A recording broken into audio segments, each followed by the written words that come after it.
오늘 본문은 어제 본문에 이어서 어제는 성전 외부 공사에 대해서 기술했고 오늘은 성전 내부 공사에 대한 내용을 기록하고 있습니다.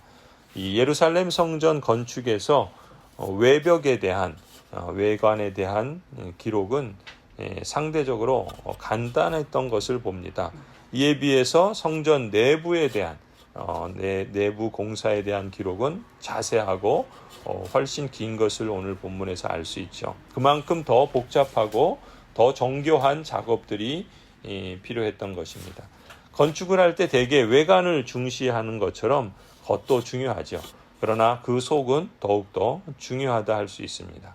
특별히 성전은 그랬습니다. 성전에는 두 부분으로 구성되죠. 성소와 지성소로 구성이 됩니다.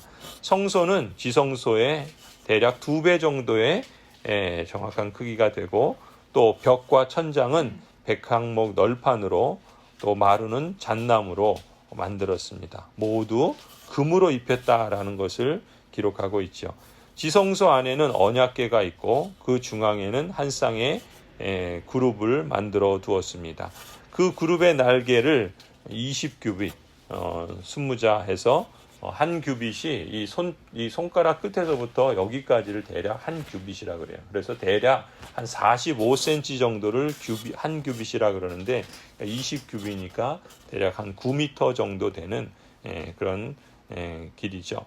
한 그룹의 날개는 이쪽 벽에 닿았고 다른 그룹의 날개는 다른 쪽 벽에 닿았습니다. 그래서 두 날개는 중앙에서 서로 닿았고 두 날개가 지성소 좌우편에 닿았던 것을 볼 수 있어요.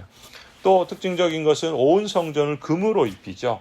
그래서 하나님께서는 그리스도인들에게 정금 같은 그러한 신앙과 믿음을 가지기를 원하신다라는 의미로 해석하기도 합니다. 왜냐하면 금은 빛과 순전함을 상징하기 때문이죠.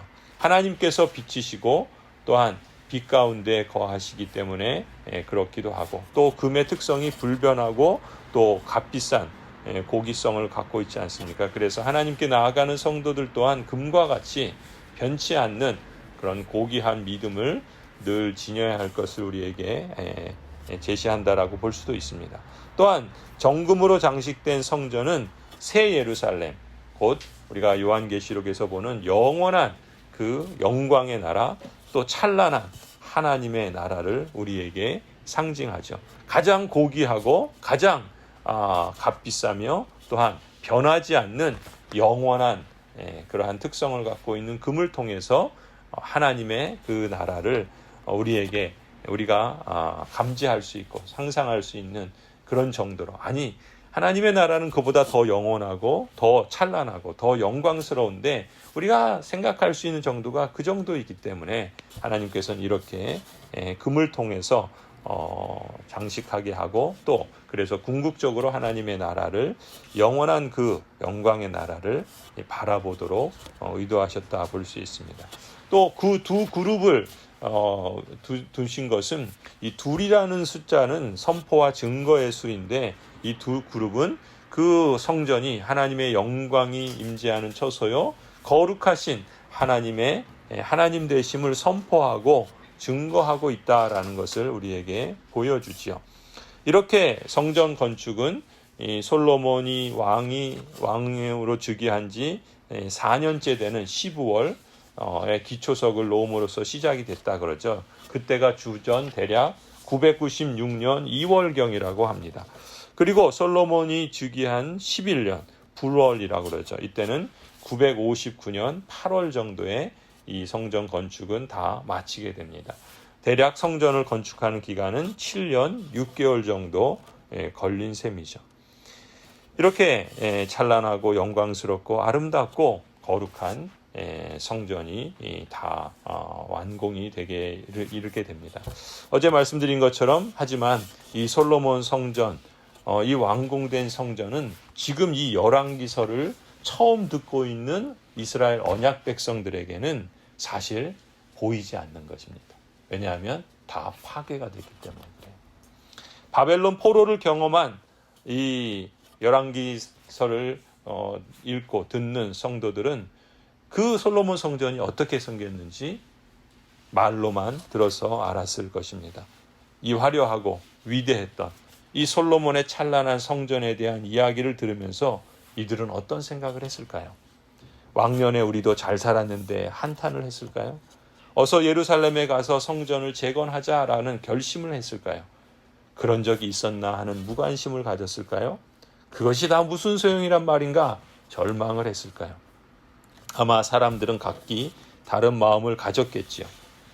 열왕기서를 통해서 하나님께서 솔로몬을 통해서 세웠던 이 성전을 다시 한번 이 언약 백성들에게 들려주고 그것을 상상하며 또 그것을 바라보게 하셨던 하나님의 의도는 무엇이겠습니까?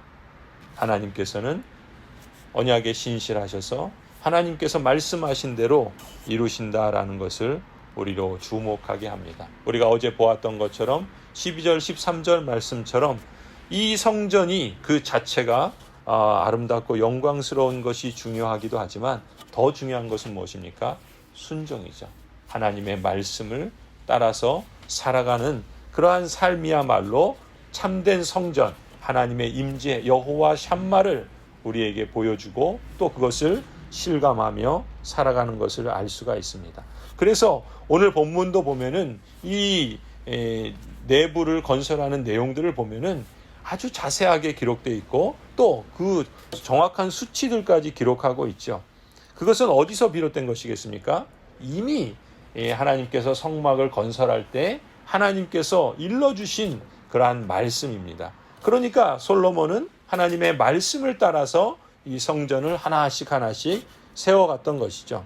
그것을 자세하게 기록하고 또 그대로 행했던 것을 이 언약 백성들이 보면서 또 들으면서 하나님의 말씀대로 살지 않아서 이 성전이 파괴된 것을 기억하고 그렇다면 이제 우리는 어떻게 제2의 성전, 제3의 성전을 건설할 것인가?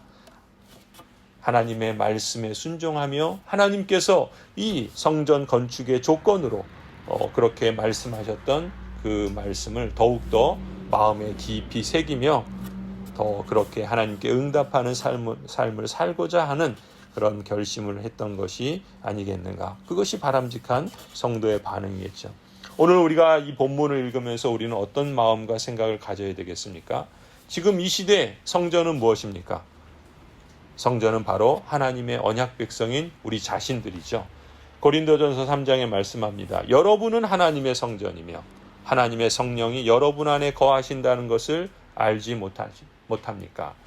여호와 샴마, 하나님께서 거하신다, 하나님이 임재하신다, 그것이 성전인데 바로 하나님의 성령께서 우리 안에 거하신다는 것을 통해서 우리 자신이 성전이라는 것을 우리는 늘 기억해야 할 것입니다.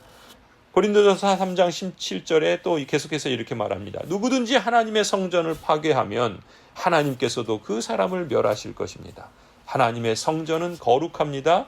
여러분은 하나님의 성전입니다. 주님이 임재해 계시는 성전으로서 우리 자신의 삶과 우리의 신앙을 어떻게 장식해야 하고 어떻게 만들어야 하는가를 우리는 깊이 묵상해 보는 시간을 가졌으면 좋겠습니다. 하나님께서 모세에게 말씀해 주셨던 그 실제와 그 식양대로 솔로몬은 하나님의 말씀을 기초로 성전 건축을 다 마쳤던 것처럼 이제 우리 역시도 하나님의 말씀을 기초로 성전으로서의 우리 삶과 신앙을 아름답게 만들어가기를 소원합니다. 또한 주님의 몸된 교회가 성전이죠. 그렇다면 주님의 몸된 교회인 이 성전을 우리는 어떻게 세워가고 만들어가야 하는가? 에베소서 2장에서 말씀합니다.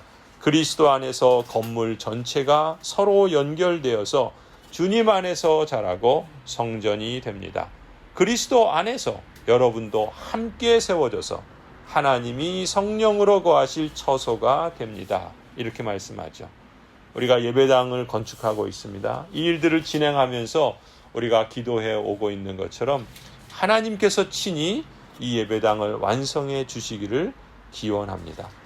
하나님께 영광이 되는 그러한 건축이 되기를 위해서 기도하고 있습니다. 아름다운 예배당 건축을 하여 봉헌하는 날까지 그래서 우리는 한 마음으로 기도하며 한 걸음 한 걸음 착실히 나아가고 성장해 나가는 고양제일교회 우리 온 교우들이 되기를 위해서 기도하고 있습니다. 예배당 재건축을 앞서 섬기는 여러 가지 직분자들과 또 모든 성도들이 함께 하나가 되어서 함께 연결되고 함께 주의 뜻을 이루어가기를 소원합니다. 분열의 영이 조금도 틈타지 않도록 기도하며 한 사람도 실족하는 일이 없도록 우리의 심령을 지켜주시도록 하나님께 기도해야 할 줄로 믿습니다. 예배당 건축을 진행하면서 온 성도들이 안팎에서 더욱 튼튼한 건강한 공동체로 교회로 결속되게 해주셔서 그리스도 안에서 이미 허락하신 하나됨을 우리가 힘써 지켜나가며 이 예배당이 건축되는 것을 발판으로 해서 또 하나님의 나라를 증거하는 우리에게 주신 그 사명을 어떻게 하면 우리가 잘 충실하고 또 열매 있는 그러한 길로 나아갈 수 있을지를 힘써야 할 줄로 믿습니다.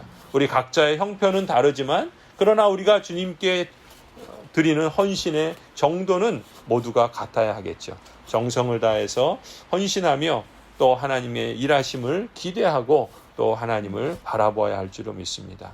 무엇보다도 우리가 하나님께 쓰임받는 교회됨을 소망하면서 그러한 하나님의 나라의 복음을 당당하게 적극적으로 알리면서 긍정적인 마음과 또 하나님께서 행하실 일들을 기대하면서 그러한 소식을 듣는 사람들의 마음이 감동되어서 하나님께서 또 친히 이끌어 주시기를 위해서 기도해야 되겠죠.